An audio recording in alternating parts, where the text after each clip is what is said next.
Hello বন্ধুরা, কেমন আছেন সবাই? অন্যদিনের মতো আজকে নতুন গল্প নিয়ে আপনাদের সামনে হাজির হলাম। আমি রাজন নাথ। আজকে যে গল্পটি বলবো সে গল্পটি একটু দীর্ঘায়িত, কিন্তু আপনাদের অনেক ভালো লাগবে এবং গল্পের যে একটা অনুভূতি আশা করি আপনারা সেটা পাবেন। তো বন্ধুরা, আর কথা না বাড়িয়ে আমরা চলে যাই এবার মূল গল্পে। কিছুদিন আগে আমরা স্টিমারে করে বেড়াতে গিয়েছিলাম। স্টিমারটি আমাদের থেকে কিছু দূরে ফিকনিপ দ্বীপে পৌঁছে দিল। যাত্রীর সংখ্যা ছিল খুবই কম। আমাদের পোল্যান্ডের একটি পরিবার ছিল, বাবা, মা, মেয়ে আর হবু জামাই আর আমরা দুজন। তাদের সঙ্গে যৌবনের ছলে এক গ্রিক মেয়ে এবং ছেলে আমি কখনো ভুলবো না। গোল্ডেন হর্ন থেকে কনস্ট্যান্টলি আমরা আসার জন্য যে কাঠের সাঁকোটা ছিল সেখান থেকে সে আমাদের সঙ্গে যোগ দিয়েছিল। পোর্টফোলিও দেখে মনে হলো সে একজন শিল্পী। গ্রিক তরুণ, লম্বা কালো চুল তার কাঁধ পর্যন্ত লুটিয়ে পড়েছিল, মুখটা দীপ্ত শূন্য আর তার কালো চোখ দুটো অক্ষিকোটরের গভীরে বসানো ছিল। সে স্থানীয় অবস্থা সম্পর্কে বেশ অভিজ্ঞ এবং তার প্রথমেই আমি তার প্রতি আকৃষ্ট হয়েছিলাম, কিন্তু আমি সবচাইতে পছন্দসই ছিল পোল পরিবারটি। বাবা মা ছিলেন মিষ্টি স্বভাবের সুন্দর মানুষ। তার প্রেমিকাটি ছিল উদার মার্জিত এবং শোভন রুচির সম্পন্ন বলিষ্ঠ যুবক। অসুস্থ মেয়েটির গ্রীষ্মের দিনগুলি কাটাতে তার নিপতে এসেছিলেন। রূপসী ওই প্যাকাশে মেয়েটি কোনো কঠিন রোগ ভোগের পর সদ্য আরোগ্য লাভ করেছে, না হয় মারাত্মক কোনো ব্যাধিতে এসে পড়ছে। হাঁটার সময় মেয়েটি তার প্রেমিকের উপর ভরসা দিয়ে চলছিল আর মাঝে ক্লান্ত হয়ে বসে পড়ছিল। খুসখুসে কাশির জন্য মেয়েটি মৃদু স্বরে কথা বলছিল। মেয়েটি যখন কাশছিল তার সহচর হাঁটা বন্ধ করে দাঁড়িয়ে পড়ল। সহানুভূতির সঙ্গে সে মেয়েটির দিকে তাকিয়েছিল, আর মেয়েটি যেন বলতে চেয়েছিল কিছু নয়, ভালো আছে। তারা ছিল স্বাস্থ্য আর সুখের বিশ্বাসী। গ্রিক যুবকটি যে আমাদের সঙ্গে যেটি পর্যন্ত এসে বিদায় নিয়েছিল, তার ওই সুপারিশে পোল পরিবারটি পাহাড়ের উপরে রমণীয় হোটেলটির সুপ্রদ বাসকক্ষে থাকার সুযোগ পেয়েছিল। হঠাৎ মালিক ফরাসি এবং গৃহসজ্জার স্বচ্ছন্দতায় এবং শিল্প কুশলতায় ফরাসি রীতির একটি সুন্দর ছাপ ছিল। আমরা একসঙ্গে প্রাতরাশ করেছিলাম। তারপর দুপুরের তাপ যখন অনেকটা কমে এসেছিল, তখন সাইবেরিয়া পাহাড়ে পাইনের সজীব শ্যামলিমায় অভিজাত হয়ে একটা সতেজ হয়ে উঠেছিলাম। মনের মতো একটা জায়গা খুঁজে পেয়ে বসতে না পেরে সেই গ্রিক যুবকটি পুনরাবির্ভূত হলো। সে আমাদের যা সম্ভাষণ করলো, এদিকে সেদিকে তাকিয়ে আমাদের কিছুটা দূরে একটা জায়গায় বসে পড়ল। তারপর ব্যাগ থেকে কাগজ বের করে ছবি আঁকতে শুরু করলো। এভাবে ও ইচ্ছে করে পাহাড়ের দিকে পিছন পেরে বসছে, যাতে আমরা আর আঁকা দেখতে না পাই। আমার কথা শুনে পোল যুবকটি বলল, দেখার দরকার নেই, আমাদের আশেপাশে দেখার জিনিসের অভাব নেই। তারপরও একটু থেকে সে আবার বলে উঠল, আমার মনে হয় পটভূমিকায় রেখে সে কোনো কিছু ছবি আঁকছে। বাস্তবিক আমাদের সামনে দেখার মতো কি রয়েছে? পড়ছে অধিকতর চিত্তহারী ও প্রীতিকর পরিবেশের পৃথিবীর আর কোথাও বোধ হয় না।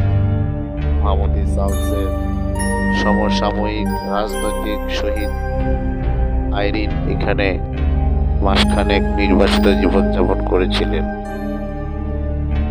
আমিও যদি 1 মাস এখানে থাকতে পারতাম, কেবলমাত্র স্মৃতিচারণের মাঝে এখানকার বাতাস নির্মল স্বচ্ছ আনন্দপূর্ণ, সে হৃদয় ময়ূরের মতো ইচ্ছে। সমুদ্রের দক্ষিণ দিকে এশিয়ার প্রকৃত পর্বতচূড়া ঝকঝকে বেগুনি আলোক প্রিন্সের আর্কি বেলাপুর নয়ন 9টি দ্বীপের অন্যতম শহরান্বিত হতো চালাকি তার ফাইব্রিস বনভূমিতে নিয়ে শান্তভাবে উপরে উঠেছে বিষাদ কান্না এক স্বপ্নের মতো। ব্যথায় যারা কাঁদে চালাকি তাদের শান্ত মনে শান্তি সুধা বর্ষণ করে।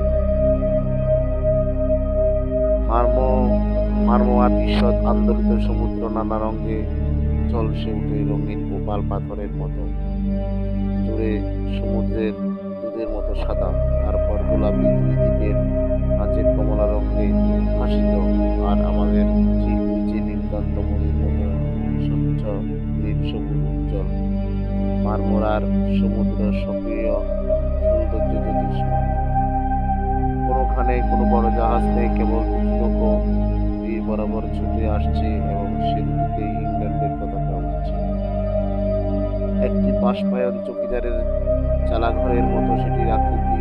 দ্বিতীয় নৌকাটিতে প্রায় 12 জন দাঁড়ি, তাদের সক্রিয় দ্বারগুলি থেকে পতিত জলবিন্দু তরলের উপর ফোটার ঝকঝক করছে। নিঃসঙ্গ শিশুকেরা জলের উপর অত্যবৃত্তাকারে এদিক ওদিক ছোটাছুটি করছিল। শান্ত এগুলো রাতের গভীর আকাশের মাঝে উঠছিল, যেন তারা 2 মহাদেশের ব্যবধান আমার কাছে। পৃথিবীর সমস্ত আলোর জায়গাটি জুড়ে পুষ্পিত গোলাপ বন, স্নিগ্ধ সমীর গোলাপের গন্ধে ভরপুর। সমুদ্রের কাছে কবে হাউজে যে গান হচ্ছিল, দূরত্বের জন্য মাঝে মাঝে কিছুটা বাধাপ্রাপ্ত হয়ে সেই বাতাসে সেই গান ভেসে আসছিল। মনোরমময় পরিবেশ, আমরা সকলে মিলে বসছিলাম। সৌন্দর্যের মাঝে আমাদের আত্মা যেন নিয়োজিত হয়েছে। ওর যুবতী আর প্রেমিকের বুকে মাথা রেখে শুধু সিংহাসন করে শুয়ে আছে, কিংবা তার নিষ্কপ মুখের উপর নরম একটা রং সহসা তার সব চোখ থেকে বিরল ধারার তার সুবিধায় তিনি সব কিছু বুঝতে পারল এবং নিচু হয়ে তার মেয়েটির মায়ের চোখ জলে ভরে উঠল। এমনকি আমিও অজানা এক কথা অনুভব করছিলাম। মেয়েটি ফিস ফিস করে বলল, কত সুখের দেশ, কত রং, কত রূপ, এখানে শরীর মন যে ভালো থাকবে এ বিষয়ে কোনো সন্দেহ নেই। কাপা গলায় তার বাবা বললেন, ভগবান জানেন আমার কোনো শত্রু আছে কিনা। শত্রু থাকলে এখানে এই সৌন্দর্যের মাঝে তাদের আমি ক্ষমা করতাম। আবার আমরা চুপ করে রইলাম। বিশ্বব্যাপী সমস্ত আনন্দের উৎসমুখ যেন আজ খুলে গেছে। প্রত্যেকেরই এরকম অনুভূতি চেপেছিল, তাই কেউ কারণ সুখে ব্যাঘাত ঘটায়। এমনকি কখনো যে সেই শিল্পী কাগজপত্র ফটোতে চলে গিয়েছিল জানতেও পারিনি। আমরা বসেছিলাম। পরিশেষে ঘনিয়ে এলো এক রাস বেগুনি আধার। দক্ষিণ প্রান্ত যেন দক্ষিণ এক কল্পনা। মেয়েটির মা বলেছিলেন, বেলা বয়ে গেল, এবার আমাদের ফিরতে হবে। নিশ্চিন্ত শিশুর মতো সহজ স্বচ্ছন্দ পদক্ষেপে ধীরে ধীরে আমরা উপরে উঠলাম। সুন্দর বারান্দা বসতে না বসতে নিচে থেকে এক কথা কাটাকাটি আর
ব্যতীত তার চোখ আর কপালে একগুচ্ছ মাধবীলতার মালা।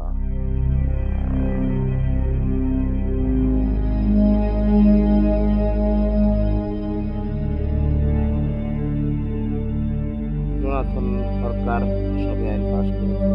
সে অত্যন্ত দৃষ্টচেতা, বলিষ্ঠ, বুদ্ধিমান।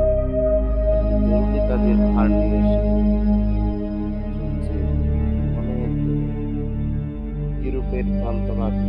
সেখানে ফ্রান্স সিলভিনিয়া অঞ্চলের এক প্রাচীন অভিজাত বংশীয় কাউন্ট ড্রাকুলা লন্ডনে একটা বিরাট সম্পত্তি কিনেছে এবং এক প্রখ্যাত আইনজীবী সংস্থার পক্ষ থেকে প্রয়োজনীয় আইন সংক্রান্ত কাজকর্ম সারার জন্য জনার্দন সরকার মশাই সেখানে কাজ পাচ্ছে। ভবিষ্যৎ উন্নতির জন্য আইনবিদের পক্ষে কাজটা ভালো। জনার্দন থেকে ভাবছিল, একটা ভয় আর আতঙ্কে তার ছমছমে করা ভাব পরিবেশকে কেমন যেন শিহরণ দিচ্ছে। অজ্ঞাত এক আশঙ্কায় অস্থির হয়ে গেছে তার জনগণ। বিভিন্ন ভাবনার সঙ্গে জনার্দনের বারবার মনে পড়ছে ঘরে ফিরবে কিনা। ট্রেনের অতি দীর্ঘ পথে সে অনেক রাস্তা দিয়ে এবং বাসে পার হয়ে জনার্দন নিশাচরিত চলে কাউন্ট ড্রাকুলার নির্দেশ অনুযায়ী সেখান থেকে লন্ডনের পুরানা গাড়িতে খানিকটা গিয়ে কাউন্টের পাঠানো গাড়িতে তার প্রাসাদের ফিরে যাওয়ার কথা। জনার্দন ড্রাকুলার প্রাসাদে যাবে শুনে সকলেই কেমন যেন বিনীত আতঙ্কে।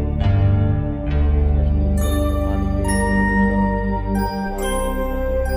এগিয়ে এসে জনার্দন ড্রাকুলার প্রাসাদে যাওয়া পর্যন্ত তিনি কাছে যেতে বলে বললেন জনার্দনকে যেন সে না যায়। জনার্দন তার রুমের সব দেখতে পারল, কিন্তু কিছুতেই প্রথম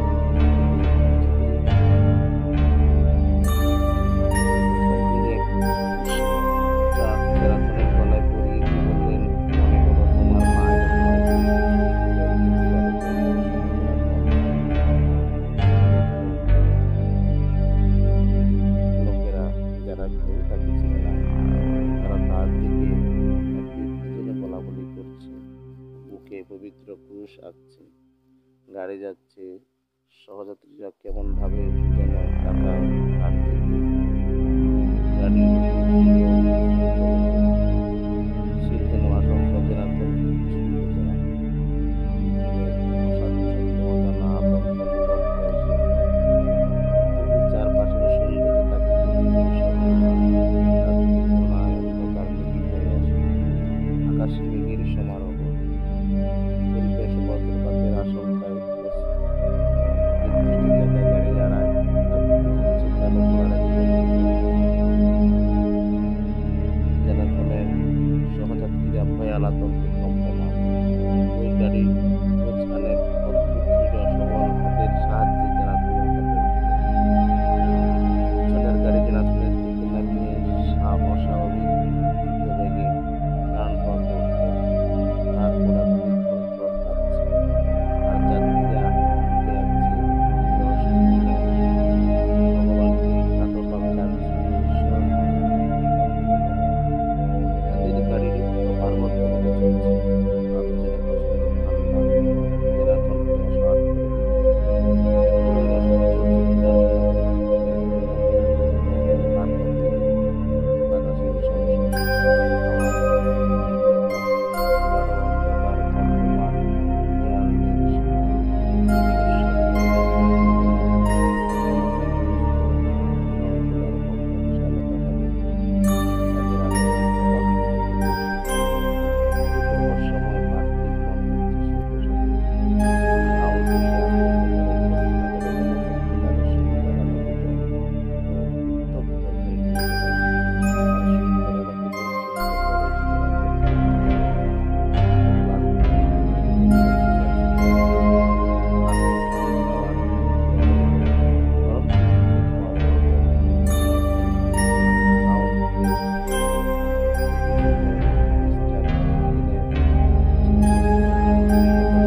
সেরে প্রাসাদের চেয়ে অদ্ভুত সুন্দর এবং সুসজ্জিত।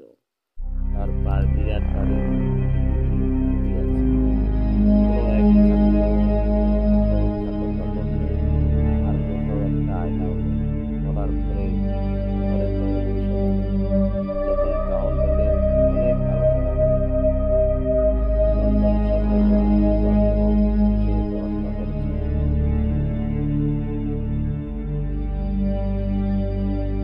ওখানে বিশাল দীর্ঘ এলাকার গির্জা সহ নির্জন শান্ত বাগান বাড়িটা নিয়ে ওনার আনন্দের সীমা নেই।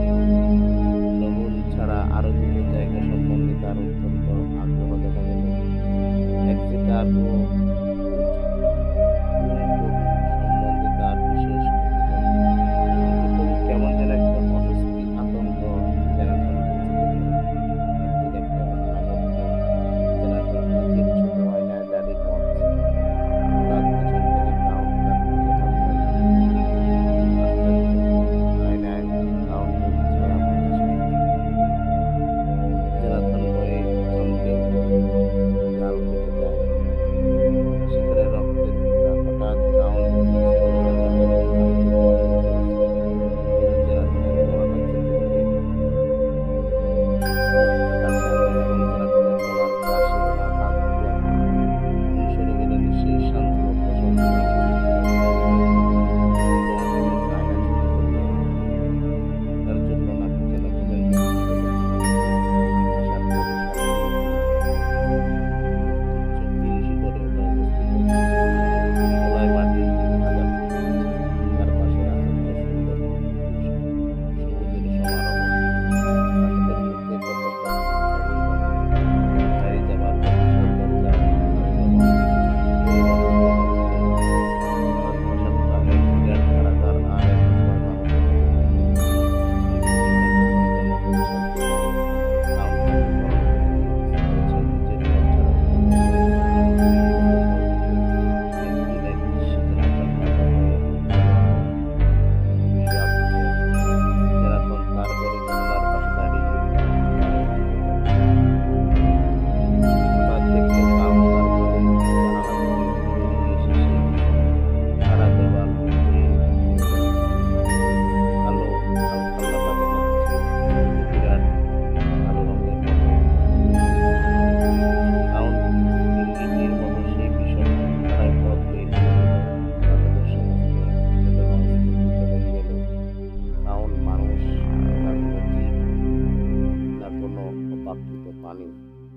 কাউন্টকে ওভাবে আরো একদিন দেখলো জেনাথন।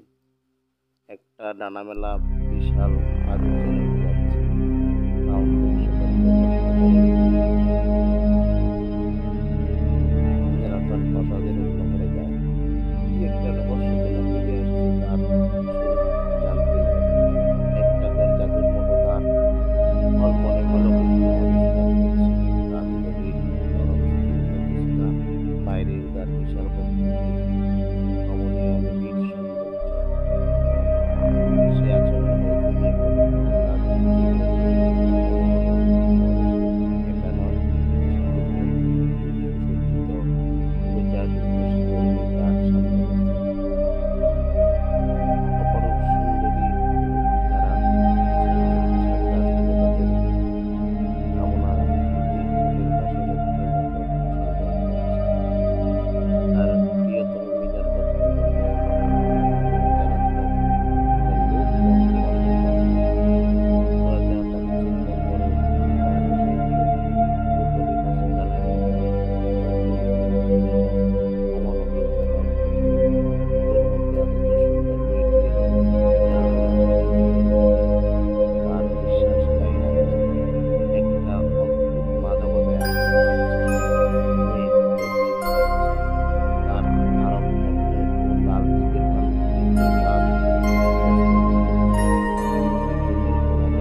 ভয়ঙ্কর আতঙ্কে জেনাতন সময় কাটছে। অলৌকিক ভয়াবহতা তাকে উন্মাদ করে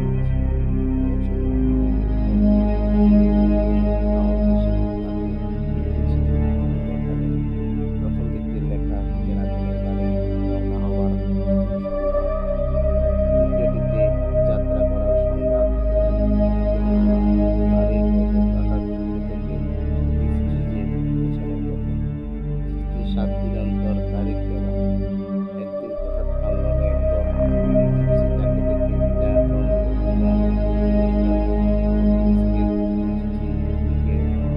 তাকে দেবার ইঙ্গিত করে ফেলে দিল। কিছু পর কালো মুখ শয়তানি ভরা চোখে কাউন্ট চিঠিগুলো তাকে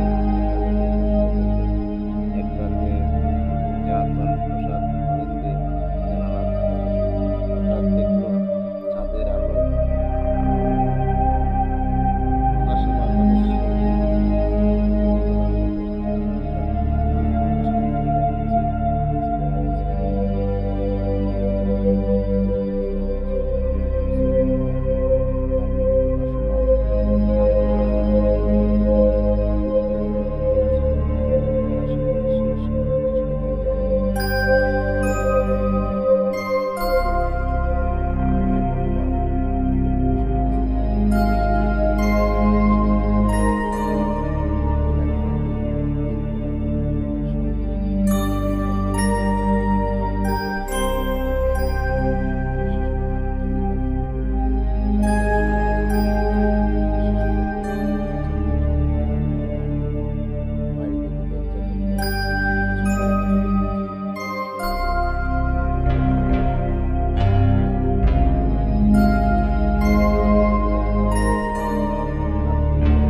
কিন্তু নিচের দিকে তাকিয়ে মাথা ঘুরে গেল।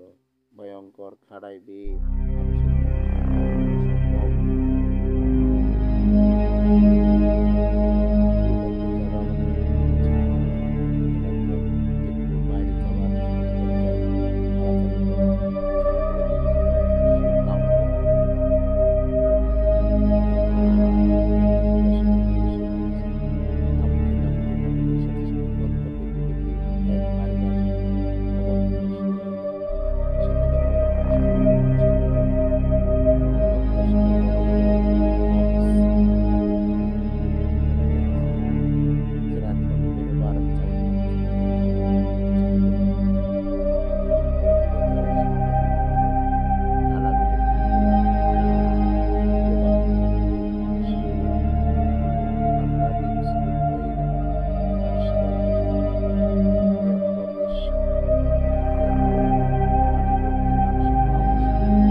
কিছুই ক্ষতি হয় না, সাবানটা ছিটকে পড়ে যায়। যারা ধরে নাও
আর্থার হোম উডের লুসির সঙ্গে বন্ধুত্ব রয়েছে বিশিষ্ট মনস্তাত্ত্বিক চিকিৎসক জন মেওয়ার্ডের নানান আমেরিকান তরুণ মনীষী।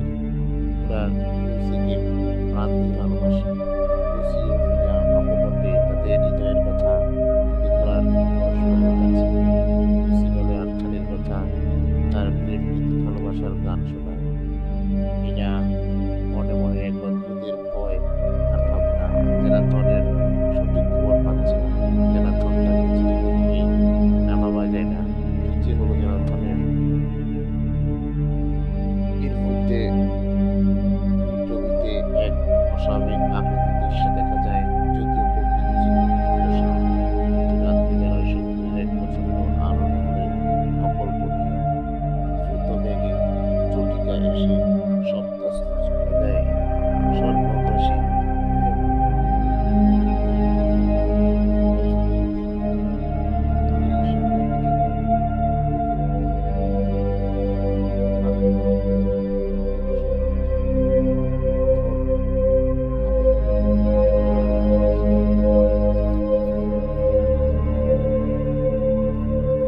চড়ায় তাতে 50টা বড় বড় কাঠের বক্স। জাহাজে কোনো লোক নেই, খালি ইঞ্জিন করে জাহাজের ক্যাপ্টেনের তার মুখে অস্বাভাবিক আতঙ্কের ভয়াবহ রূপ। ক্যাপ্টেনের খাতায় ভয়ঙ্কর কথা লেখা আছে। মাটি ভর্তি 50টা বক্স নিয়ে জাহাজটা আসছিল। কয়েকদিন পরে নাবিকদের জাহাজে কোথাও অলৌকিক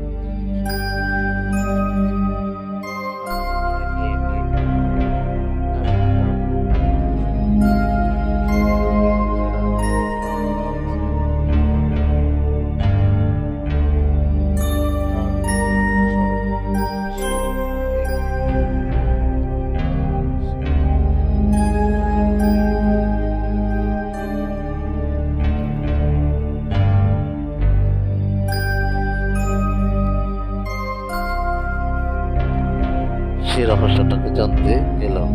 সঙ্গে সঙ্গে রক্ত জল করা চিকিৎসার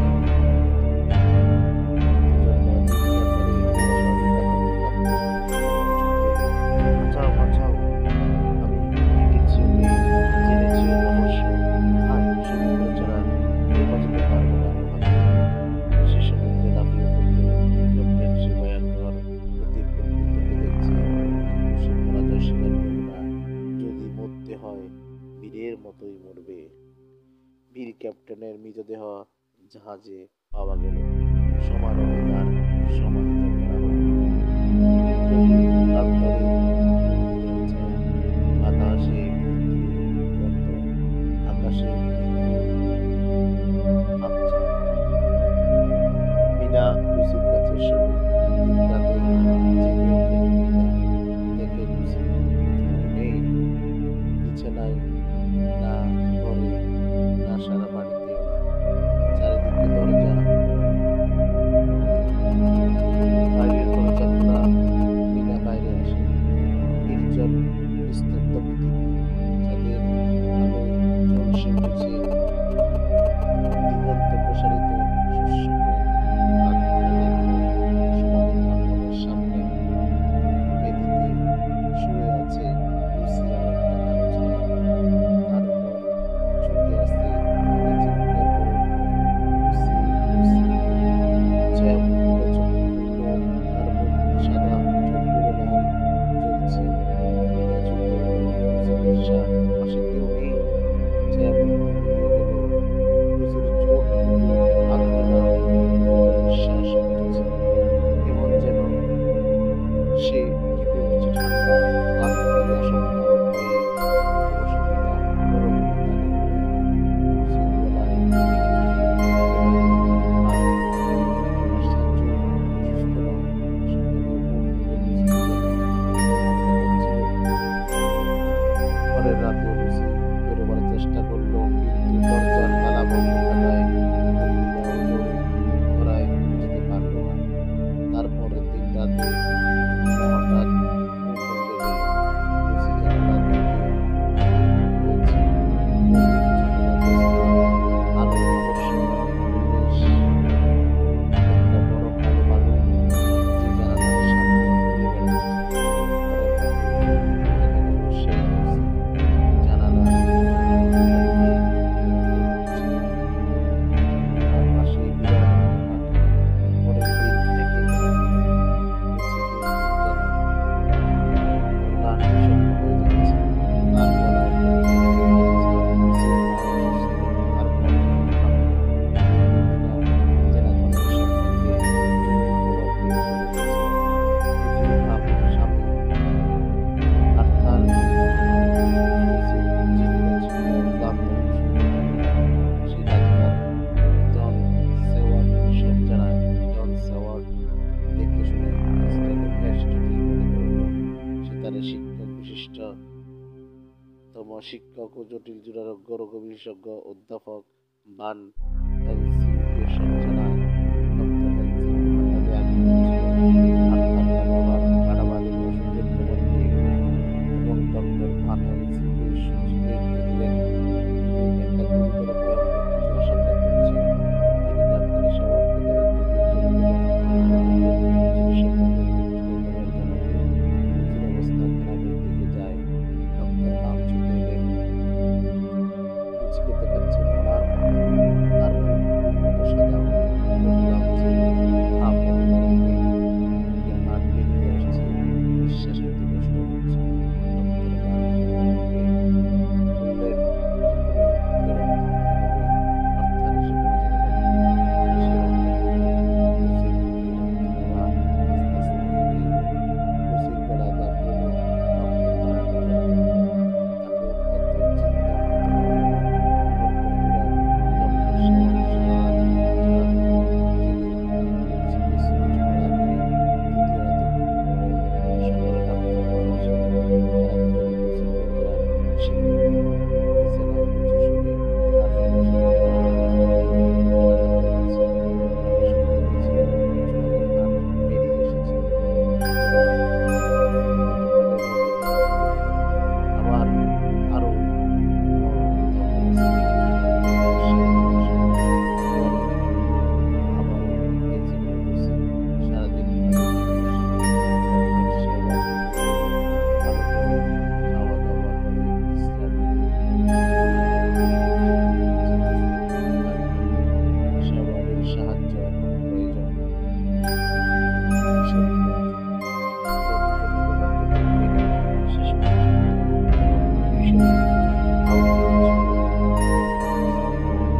অবিশ্বাস্য অনেক কিছু ঘটতে পারে। সেদিন বিকেলে ভার্সেল একটা তাতে অনেক সাদা যে এগুলো তার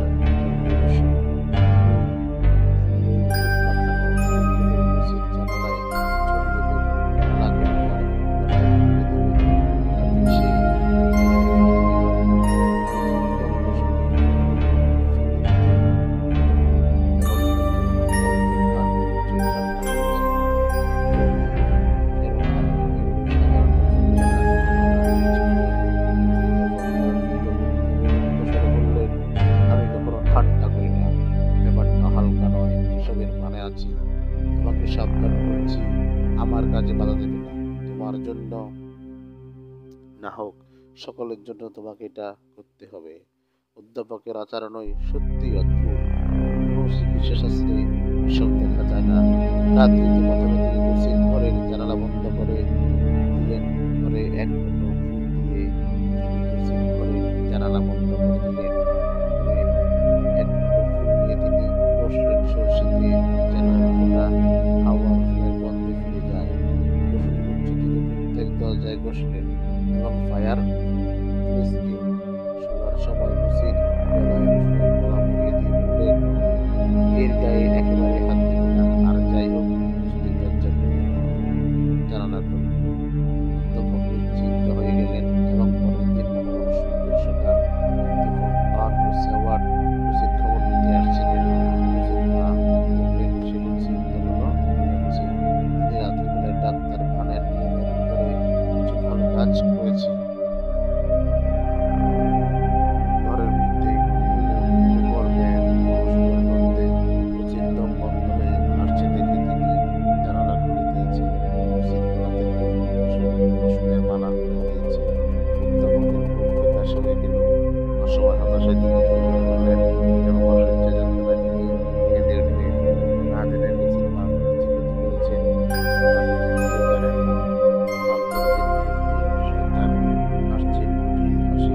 নিজেকে দমন করে অধ্যাপক আনন্দে দাঁড়ালেন এবং লড়াইয়ের মানসিকতা নিয়ে আবারও রক্ত দেওয়ার পালা।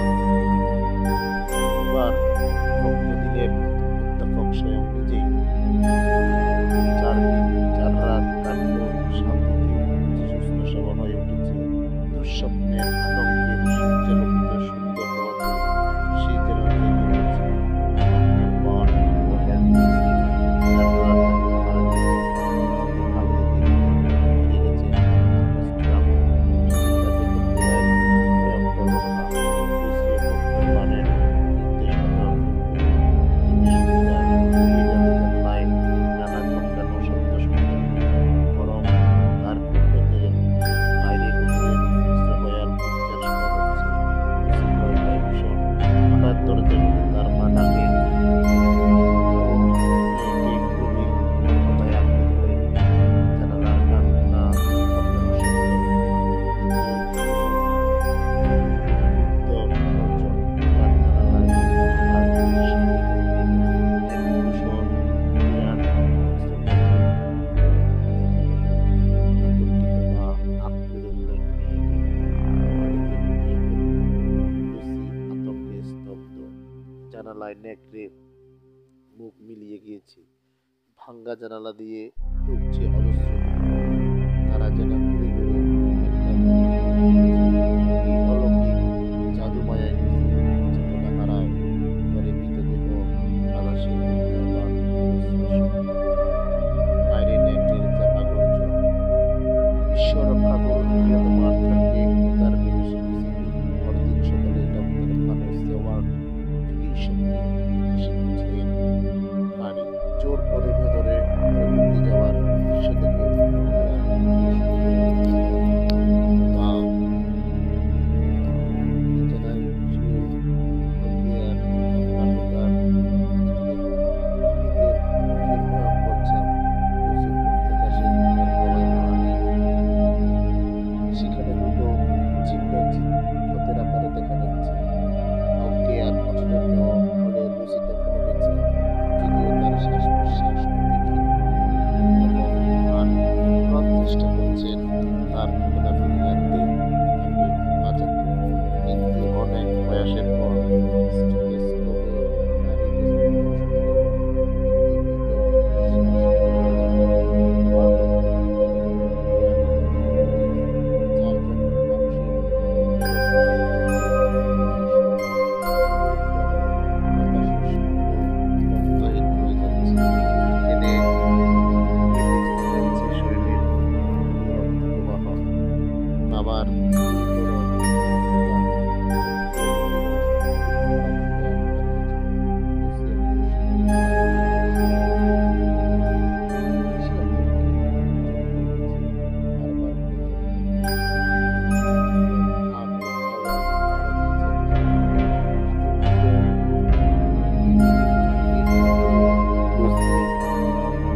অনলাইন প্রদূষণ তাদের কিন্তু বলে তাকে তার মুখে স্বাভাবিক হয়ে যায়।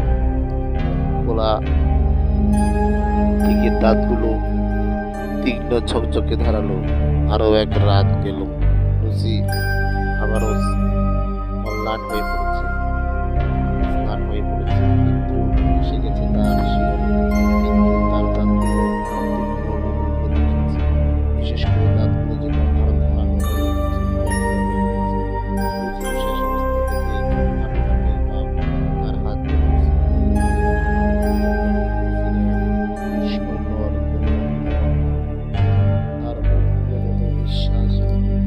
এলোমেলো চোয়াল ঢুকে তীক্ষ্ণ ধারালো দাঁতগুলো বেরিয়ে এলো।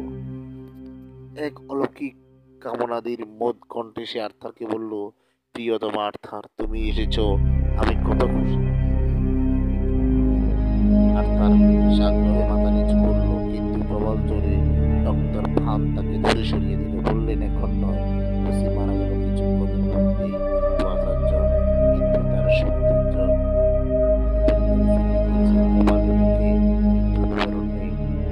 লাল রক্তের লাল আভায় সব উজ্জ্বল।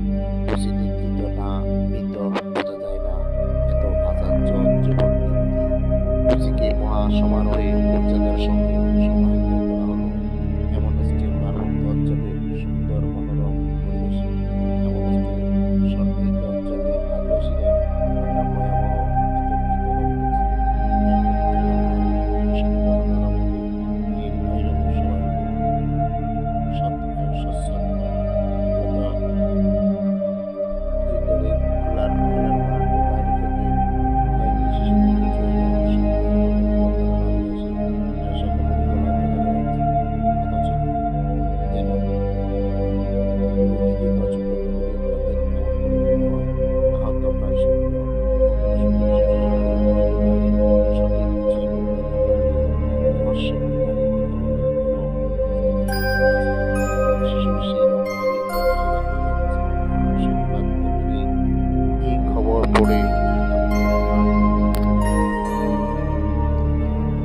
হয়ে এবং তিনি ছুটে এলেন ডক্টর সেওয়ার্ডের কাছে। সেওয়ার্ড বলল যে লুসির গলায় দাগের সঙ্গে শিশুর গলার দাগের মিল আছে, ওগুলো একজনের কাজ। ডক্টর বান ভয়ঙ্কর কথা বললেন, ওগুলো কুমারী লুসির করা। প্রিয় লুসি সম্বন্ধে কথা শুনে অত্যন্ত ক্ষুব্ধ স্তম্ভ হল সেওয়ার্ড।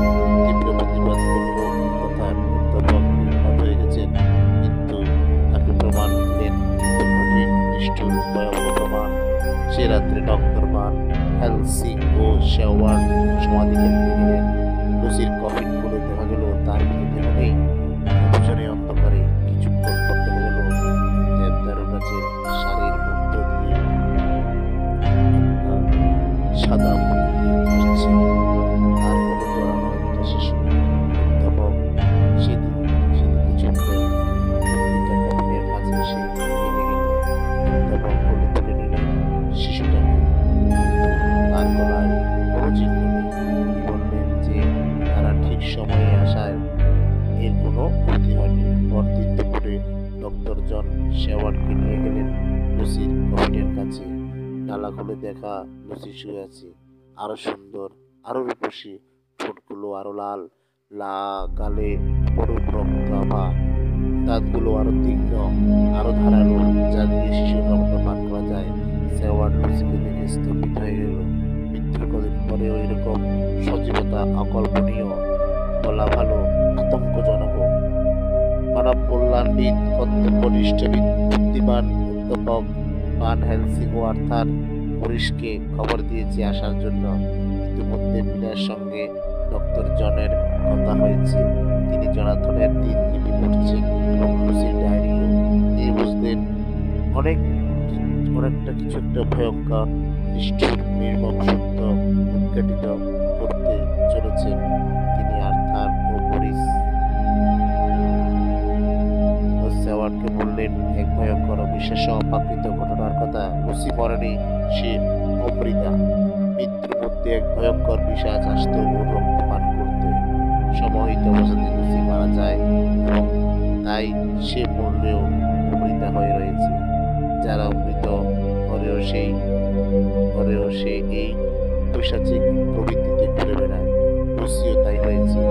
কোনো পিশাচ এবং মায়ায় মা রক্ত সোজা মাদক রূপে বা অন্য কোনো রূপে তার রক্ত খেয়ে তাকে অমৃতা পিশাচ করেছে।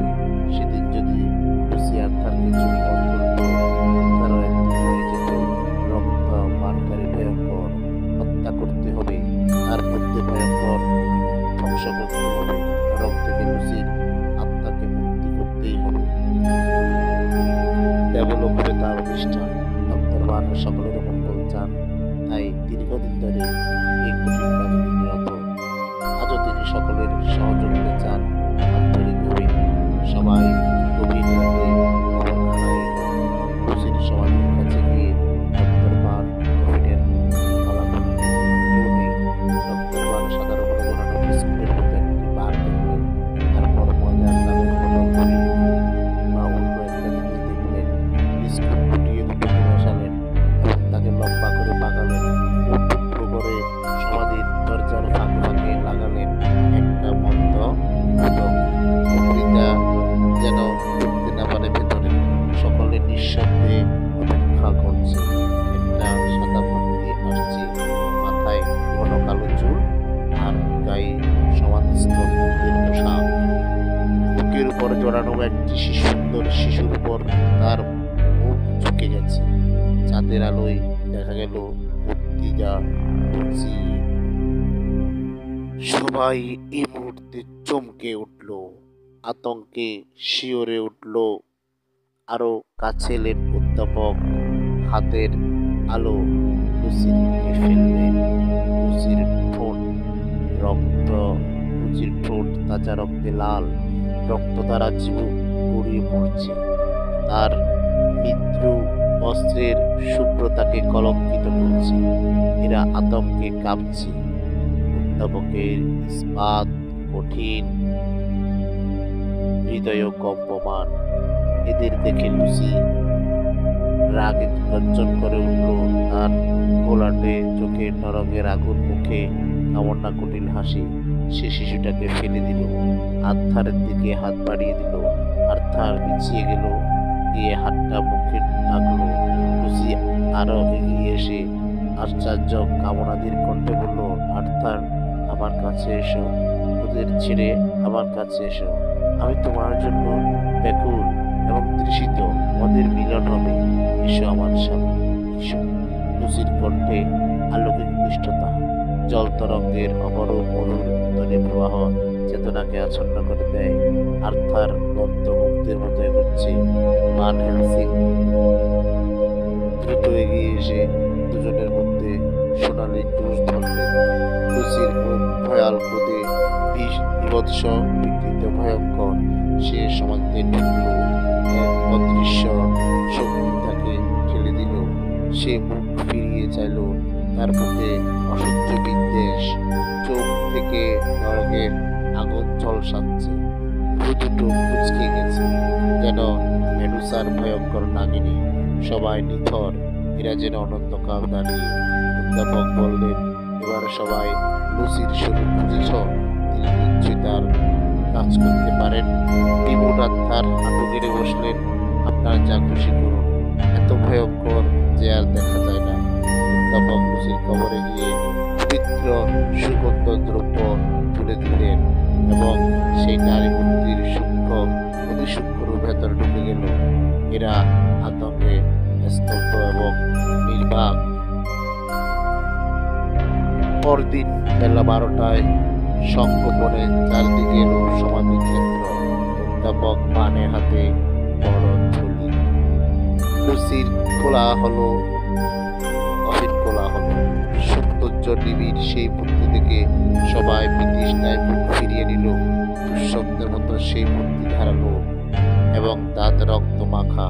মুখ রিরংসা ও লালসায় পূর্ণ। যে প্রকৃতি শান্ত পবিত্র সুখের এক শয়তানি বিকৃতি। ভান বার করলেই জ্বালায় লোহা, দ্বীপ, প্রদীপ এবং কয়েকটা ছুরি ও 3 ফুট লম্বা 2.5 ইঞ্চি চওড়া কাঠের কিলক, যার একদিকে আগুনে পোড়ানো ও তীক্ষ্ণ করা এবং একটা বড় হাতুড়ি। তিনি বোঝালেন, রক্তপিপাসু লুসিকে হত্যা না করলে সে মুক্তি পাবে না এবং ভয়ঙ্কর হয়ে উঠবে। আর্থারকে লুসির বুকে একটা কিলক বাজিয়ে দিতে হবে এবং আর্থার হাতে কিলক ও হাতুড়ি। অধ্যাপক মন্ত্রপাঠ শুরু করলেন। সেওয়ার্ড ও মরিস তাতে কণ্ঠ মেলালো।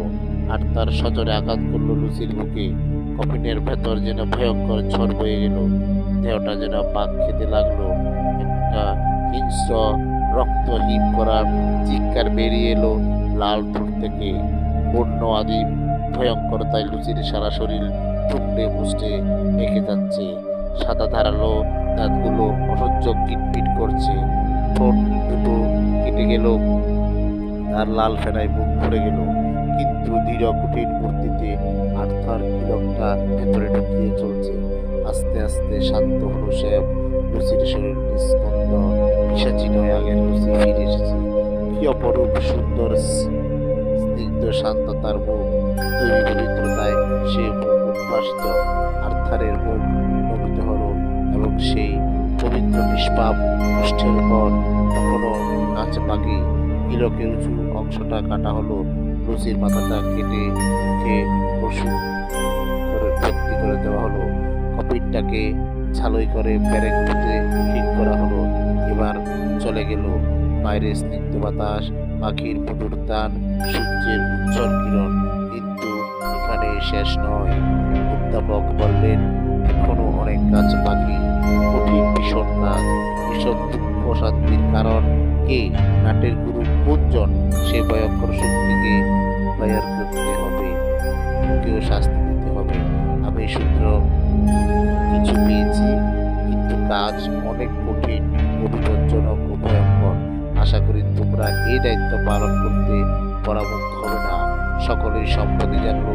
পিছনে ফেলে আসা মিনার কথায় ফিরে আসা যাক। মিনা ও ডুবিতে এসেছিল লুসির কাছে। লুসি জনাথনের খবর না পেয়ে সে অস্থির বেদনার্ত হয়ে উঠেছিল। তারপর একদিন আকস্মাৎ বুদাপেস্টের সেন্ট জোসেফ হাসপাতাল থেকে সিস্টার আর্থারকে চিঠি পাঠায়। চিঠিতে লেখা, মিস্টার জনাথন ফরকার গুরুতর অসুস্থ হয়ে প্রায় 1.5 মাস শয্যাশায়ী।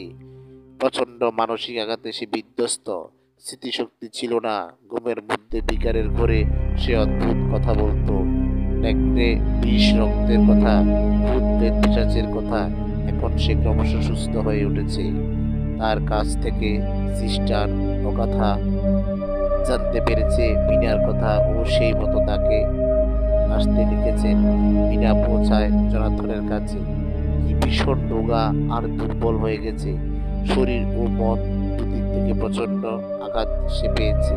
সিস্টার অগাথার ব্যবহার অত্যন্ত সুন্দর ও মাধুর্যপূর্ণ, কিন্তু জনাথনের অসুস্থতার কারণ জানতে চাইলে তিনি নীরবে বুকে ক্রুশ চিহ্ন আঁকেন। মিনার মুখে উদ্বেগ দেখে জনাথন আগ্রহে মিনার সঙ্গে তার ওখানেই বিয়ে হয়ে গেল। মিনা খুব খুশি। জনাথন ও মিনা কিছুদিন পর আসে বুডাপেস্ট, এবং বুডাপেস্ট থেকে মিস্টার হকিন্সের বাড়িতে আছে ওরা। অপুত্র আত্মীয়হীন মিস্টার হকিন্স জনাথনকে তার ব্যবসায়ের অংশীদার করে দিয়েছেন। কদিন পরে মিস্টার হকিন্স মারা যান। একদিন জনাথন ও মিনা হাইড পার্কে বসে আছে। হঠাৎ মিনা দেখলো জনাথন স্নান ও কল্যাণ এবং আতঙ্কিত ফ্যাকাশে মুখ থেকে চেয়ে আছে রাস্তার একটা লোকের দিকে। সে আবার অপরূপ সুন্দরী মেয়ের দিকে তাকিয়ে একদৃষ্ট।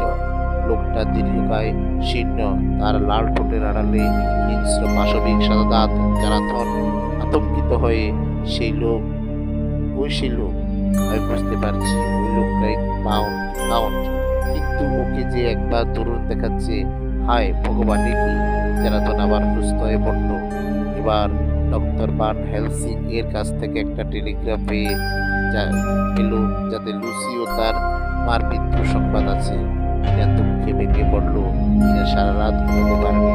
জনাথন কি দুঃসহ অনেক যন্ত্রণা ভোগ করতে হয়েছিল, কিন্তু সে ভয়ঙ্কর শয়তানটা এসেছে লন্ডন শহরে, আর মিনাকে কিছুই করতে হবে। ইতিমধ্যে ডক্টর ভান হেলসিং মিনাকে চিঠি লিখেছেন এবং তার সাহায্য চেয়ে এক ভয়ঙ্কর নিষ্ঠুর পরিণতি থেকে তিনি অন্যদের রক্ষা করতে চান বলেই মিনার সাহায্য প্রার্থী। কারণ মিনা এ ব্যাপারে বেশ কিছু জানে। অধ্যাপক ভান হেলসিং মিনাদের কাছে এলেন। মিনা তার দৃঢ়তা, বলিষ্ঠ ও ব্যক্তিত্ব ও গভীর সহৃদয়তায় শ্রদ্ধান্বিত হল। উনি লুসির বান্ধবী মিনার চরিত্র, মাধুর্য, সততা ও পবিত্রতা কথা বুঝলেন। মিনা ওকে লুসির কথা সব জানালো। জেনাথনের সেই দিন কাউন্টকে দেখার কথাও জানালো। ড্রাকুলা প্রাসাদে জেনাথনের দিনলিপি ডক্টর ভান পড়লেন এবং নতুন তথ্যটি পেয়ে তিনি আরো আনন্দে অধীর হলেন। জেনাথনের ওর প্রতি গভীর শ্রদ্ধা। সে বুঝতে পারছে কাউন্টের অলৌকিক রহস্য উনি ভেদ করতে পারবেন। অধ্যাপক এদের সহযোগিতা চাইলেন। সত্যি জেনাথনের মতো উদার ও অসম সাহসী পুরুষ এবং মিনার মতো সৎ, পবিত্র, কর্তব্যনিষ্ঠ এবং আন্তরিক স্বভাবের নারীর সঙ্গে পরিচয় হয়ে তিনি অত্যন্ত খুশি।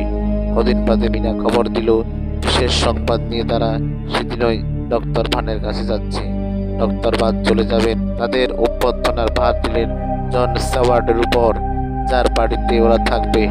ওরা এলো ওদের সঙ্গে কথা বলে স্টুয়ার্টও খুশি। সত্যি ওদের মতো সুখী দম্পতি নেই। লুসির কথা হলো, অনেক তথ্য জানা গেল। লুসির শেষ দিকের কথা শুনে মিনা ভয়ে আতঙ্কিত হয়ে উঠল।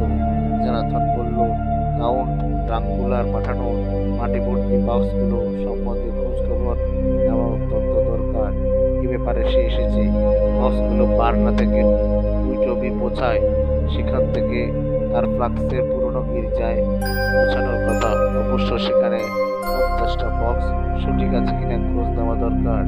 জেনাথনের কথা শুনে স্টুয়ার্টের মাথায় বিদ্যুৎ তরঙ্গ খেলে গেল। সে ভাবছে অনেক কিছু, লুসিরও, তার মৃত্যু, জাহাজের দুর্ঘটনা এবং বায়ার কাঠের বাক্সগুলো ওগুলোর সঙ্গে কাউন্টের কি সম্পর্ক গির্জায় ভাবনায় জড়িয়ে গেল স্টুয়ার্ট। জেনাথন দিকে প্রতিজ্ঞ, শয়তানটাকে শেষ করার প্রবল বাসনা যে কাজ করে যাচ্ছে। পরীক্ষায় হাতের 50 বক্স ভর্তি মাটির ড্রাকুলার শেষ বোঝাপড়ার সে প্রস্তুত। মিনাও পৈশাচিক অবসান চায়, লুসি হত্যার প্রতিশোধ চায়, তার স্বামীকে বাঁচাতে চায়। সে সকলের দিনলিপি ও সংবাদী সাজিয়ে গুছিয়ে পুরো ঘটনাগুলো সুসজ্জিত করে ফেলেছে, টাইপ করেছে। গোটা ইতিহাস সুন্দর হয়ে ফুটে উঠেছে। কিন্তু সব কিছু বুঝতে পারা যাবে ভালো করে কাজের খুব সুবিধে হবে।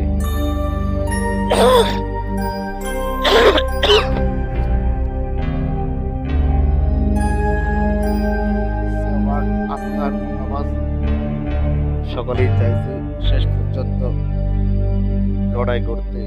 ডক্টর ভানের তুলনায় নেই। প্রবীণ ওই মানুষটার কর্তব্যের খাতিরে, মানবতার তাগিদে সকলে কল্যাণময় কঠোরতম পরিশ্রম করে চলছে। সবাই মিলিত হয়েছে ডক্টর স্টুয়ার্টের পড়ার ঘরে এক জরুরি সভায়। অধ্যাপক ভান হেলসিং প্রধান ভূমিকা নিয়ে ব্যাখ্যা করলেন সবকিছু। আমরা এতদিন অনেক কিছু জেনেছি। আমি এবার সত্য সম্বন্ধে কিছু বলবো এবং আমাদের কার্যপদ্ধতি স্থির করব। আমি ভ্যাম্পায়ারের অস্তিত্ব জানি, একটি মূল্যবান মানের বিনাশী। আমরা জেনেছি এক ভয়ঙ্কর পিশাচের কথা। এই পিশাচ মানুষের থেকে অনেক শক্তিশালী এবং চতুর। তার সান্নিধ্যে আসা সমস্ত মৃত আজ্ঞা দিন। সে পশুর থেকে হিংস্র এবং সে যেখানে যেমন খুশি যে কোনো রূপে আসতে পারে। বজ্রবৃষ্টি, ঝড় কুয়াশা, সব ফসলের পানিকে ও আদেশ করতে পারে। ইঁদুর, পেঁচা, ভালুক, মদ, শিয়াল, একে সকলেরই সে ছোট হতে বড় হতে পারে, এমনকি অদৃশ্য হতে পারে। এই ভয়ঙ্কর শক্তির সঙ্গে আমরা লড়াই করেছি এবং পরিণতির কথা ভাবলে অতি সাহসী রূপ কেঁপে ওঠে। যদিও আমরা হেরে যাই এবং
মানুষও এই গাংগুলা কয়েকশো শতাব্দী ধরে সে ভীষণ ভয়াবহ হয়ে উঠেছে। এই দুরন্ত শত্রুর সঙ্গে আমাদের লড়াই। আমরা এখন কাজ শুরু করব। আমরা নিশ্চয়ই শয়তানটাকে সেখানে পাবো এবং তাকে হত্যা করব। সূর্যোদয় থেকে সূর্যাস্তের মধ্যে এই কাজটা করতে হবে। পরদিন ভোর রাতে সবাই বেরোলো গির্জার দিকে। যদিও জানাথনের মন চাঁদের আলোয় ছায়াগুলোকে ঘন দেখাচ্ছে। ঘরের একেবারে সামনে গিয়ে অধ্যাপক ব্যাগ খুলে প্রত্যেককে ঘুষ আর রসুনের মালা দিলেন। পবিত্র ধুলো দিলেন। দরজাগুলো সবাই খুলল। জানাথন যা সে ট্রান্সিলভানিয়াতে পেয়েছে। সকলে সে ঘর ছাড়িয়ে আর একটা দরজার সামনে দাঁড়ালো। দরজা খুলতেই তাকে লাগলো কর্দজ্য ব্যবসা নারকীয় বন্ধন, যা কাউন্টের মতো শয়তানের গায়ে থাকে। ঘরের মধ্যে সবার জিনিসটা বাক্সে আছে। হঠাৎ জনার্দন শিউরে উঠল। আটকানো অন্ধকারে যেন কাউন্টের শয়তানি মুখ, ধারালো নাক, চোখ, লাল চোখ, লাল চোখ দেখা গেল হঠাৎ। কিন্তু কেউ নেই, কোথাও কেউ নেই। হঠাৎ ফুসফুসের মতো অগণিত তারা ঝলমল করে উঠল। ফিসফিস করতে লাগলো। সবাই ফিরে গেল। জানাথন বাড়ি এসে দেখল এরকম শূন্য ফ্যাকাশে হয়ে গেছে। চলছে। বেশ বেলায় পিতার ঘুম ভাঙল। ওর চোখে রাতে দুঃস্বপ্নের আভায়। পিতা ঘুমিয়েছিল। সে একটা দুঃস্বপ্ন দেখেছে। চিৎকার, অদ্ভুত সব শব্দ, সকালে নির্জন জ্যোৎস্না, রাত। একটা সাদা হালকা কুয়াশা ওর কানে ঘুরিয়ে আসছে। কুয়াশা ঘন হতে হতে এগোতে এলো। দরজার ফাঁক দিয়ে তার মাথায় আগুন জ্বলছে। চোখের মতো হঠাৎ মনে হলো একটা সাদা মুখ এবং তার উপর ঝুঁকে পড়েছে। এইরকম স্বপ্ন সে আর দেখবে না। আসন্ন মতো পিতা ঘুমিয়ে পড়ল। পরদিন বেলায় তার ঘুম ভাঙে। পিতা ভীষণ ক্লান্ত, প্রসন্ন, ক্লান্তিস্নাত। সকালে উঠে গোসল না হলে কত বিরক্তি হতো। জানাথন বেরিয়ে ছিল একটা উদ্দেশ্য নিয়ে। ভাবি ২১টা বক্স কোথায় গেল, কোথায় আছে জানতে হবে। কাউন্টকে শেষ করতে হবে। সারাদিন ঘুরে ঘুরে বিভিন্ন জায়গায় খোঁজ খবর নিয়ে সে শ্রান্ত ক্লান্ত হয়ে ফিরে এলো। অবশ্য সঠিক সংবাদ জানাথন আনতে সক্ষম হয়েছে। ৯৭ নম্বর জিনসাও স্ট্রিটে শূন্য ছোটা ভ্যান মুগুসের জামাইকা লেনে রাত ৯টা এই অঞ্চলের গুরুত্বপূর্ণ খালি বাড়িতে ৩৪৭ নম্বর। এটা কাউন্ট সম্প্রতি কিনেছে। কিন্তু শয়তান হাসছে নিষ্ঠুর হাসি। কাউন্ট নিজের উপর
সবাই আতঙ্কিত হতে পায়।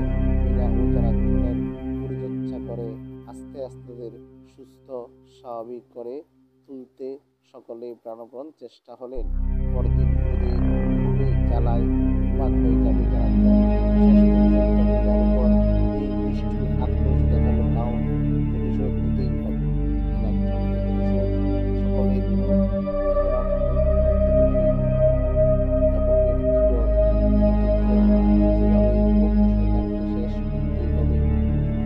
থাকলে যাকে হত্যা করতে হবে। যখন সে অন্য পৈশাচিক আলোকে গ্রহণ করতে পারবে না, সে নিঃশেষ হয়ে গেছে। কাউন্ট বোধহয় এক রাতে ওকে শেষ করতে চেয়েছিল। বেদনার সকলের মুখ ফুলে যাচ্ছে। পরিকল্পনার মতো ভাগে ভাগ হয়ে ওরা বেরোলো কাউন্টকে খুঁজতে। সবাই এলো তার কাছে। সেখানে কাউকে পাওয়া গেল না।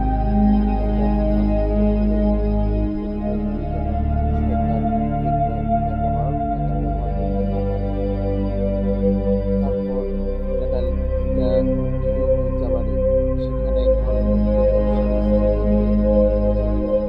সাম্প্রতিককালে কাউন্টের দ্বারা ব্যবহৃত হয়েছে।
জনার্দনকে শেষ করে দেবে বুঝি।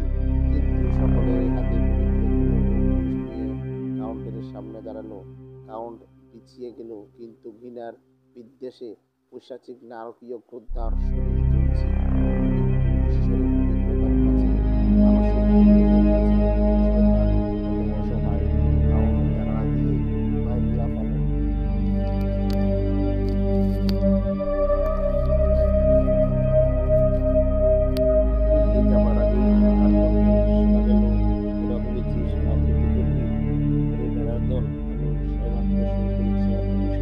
হাজার হাজার বছর ধরে আমি ত্যাগ করব।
শিকারী কুকুরের মতো তাকে তাড়া করেছে, কিন্তু সে নিশ্চয়ই ফিরে যাচ্ছে ট্রান্সিলভেনিয়ায়, ড্যানিউবের মুখে দিয়ে বা কৃষ্ণ সাগর হয়ে ফিরে যাবে।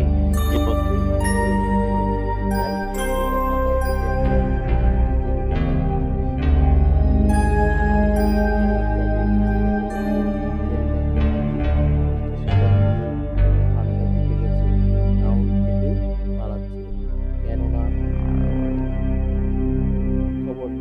জানা গেছে যে একজন রোগা, লম্বা, তীক্ষ্ণ সাদা দাঁতওয়ালা লোক এসে একটা বড় বক্স জাহাজে করে পাঠিয়েছে এবং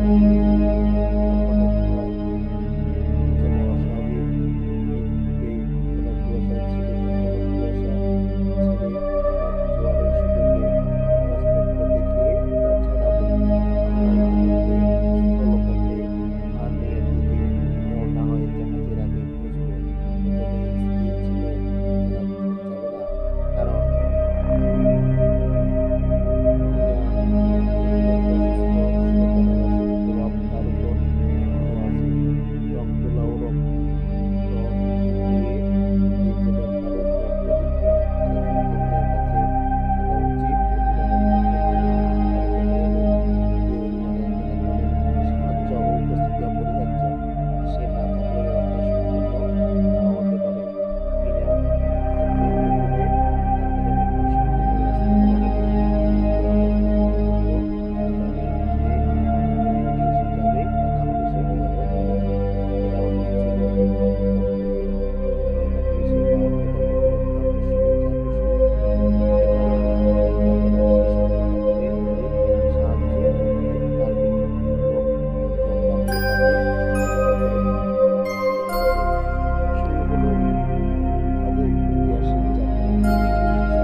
সব মিথ্যে হয়ে গেল, তবু এরা হারবে না, ভাগ্যের কাছে পরাজয় মানবে না।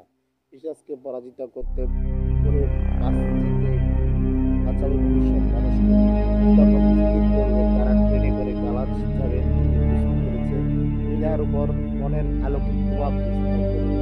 আব্দুল্লাহ জানতে পেরেছে ওদের সকলের উপর, এবং সে কারণে গালাজে সেখান থেকে সে তার প্রাসাদে প্রবেশ করবে এবং সকলকে হত্যার চেষ্টা করতে হবে এবং প্রাসাদে ঢোকার আগেই টাঙ্কুলাকে হত্যা করার, নতুবা কারো পরিত্রাণ নেই। ট্রেন গালাজে পৌঁছল, ভাগ্য এখানে প্রতিকূল। আকাশে গিয়ে বাক্সটার কোথাও খোঁজ পাওয়া গেল না। জাহাজের ক্যাপ্টেন বলল, জাহাজটা আসার অনেক অস্বাভাবিক ঘটনা ঘটেছে। গালাজে পৌঁছাবার পর ইমানুয়েল হিলদারসিম নামে এক ব্যক্তি কাগজপত্র দেখিয়ে বক্সটাকে নিয়ে যায়। ইমানুয়েলের কাছ থেকে জানা গেল প্যাট্রক স্কিনি নামক জৈনিক ব্যক্তির আদেশ অনুসারে বক্সটা নিয়ে গেছে। স্কিনস্কির খোঁজ গিয়ে তারা জানলো যে সেন্ট পিটার গির্জা প্রাঙ্গণে কোনো বন্য জন্তু তার কণ্ঠ ছিন্ন করেছে। কাউন্ট তার অবস্থানের সংবাদ সূত্রকে বিচ্ছিন্ন করতে চায়। পরিকল্পনা হলো সবাইকে নিয়ে বিনয় মোটামুটি পরিবেশ পরিস্থিতি বুঝিয়ে দিয়ে ভবিষ্যৎ কার্যক্রম নির্ণয় করে দিল। প্রাসাদে প্রবেশের আগে রাউন্ডকে ধরতে হবে এবং এখান থেকে জলপথ, স্থলপথ, রেলপথ তিনটি ব্যবহার করতে হবে। আর্থার ও জনার্দন হবে দ্রুতগামী স্টিম লঞ্চে, সেওয়ার্ড ও মরিস যাবে দুগোটা নানা গাড়িতে। অধ্যাপক ভান ও মীরা প্রথমে রাতের ট্রেনে প্যারিসে যাবে এবং ও সেখান থেকে নিজেরাই গাড়ি নিয়ে যাবে বর্গ গিরিপথে। জনার্দন ও আর্থার স্টিম লঞ্চ নিয়ে দ্রুত ছুটছে। আর্থার রণচঞ্চল পরিপূর্ণ, কিন্তু জনার্দন নেই এক বিন্দু। মীরার চিন্তা তাকে ঘুরে ঘুরে খাচ্ছে। ও কেমন আছে কে জানে, কি ভয়ঙ্কর বিমানে তারা বেরিয়েছে। অন্ধকার, কনকনে ঠান্ডা রাত্রিতে অপাকৃত অদ্ভুত কণ্ঠস্বর এক ভয়ঙ্কর আলোকিতের দিকে তারা গিয়ে চলেছে। আন্দুতে এসে তারা গেল ব্রিজের দিকে। এরাও এগুলো পথে পথে শুনলো একটা অ্যাক্সিডেন্টের আর্থারের লঞ্চ আটকে ছিল। ওরা ঠিক হয়, কিন্তু কেমন যেন থেমে গেল। মিনারা এসে পৌঁছায় প্যারিসিতে। সামনে আরো 70 মাইলের মতো পথ। অধ্যাপক ভান ঘোড়ার গাড়ি কিনে আনলেন। মিনা ভাবছে জনার্দনের কথা। ঈশ্বর সকলকে রক্ষা করুন। প্রবীণ অধ্যাপক ও তরুণী মিনা কঠিন কঠোর পরিশ্রম করে চলছে পার্বত্য পথে। ঘোড়ায় টানা গাড়ি চালিয়ে তারা চলছে নির্দিষ্ট লক্ষ্যের দিকে। পথের মধ্যে মিনাকে সম্মোহিত করা হলে সে কয়েকবার বলল, অন্ধকার কাঠের শব্দ, জলের ছলাৎ, তার মানে টাঙ্গুলো তখন নদীতে।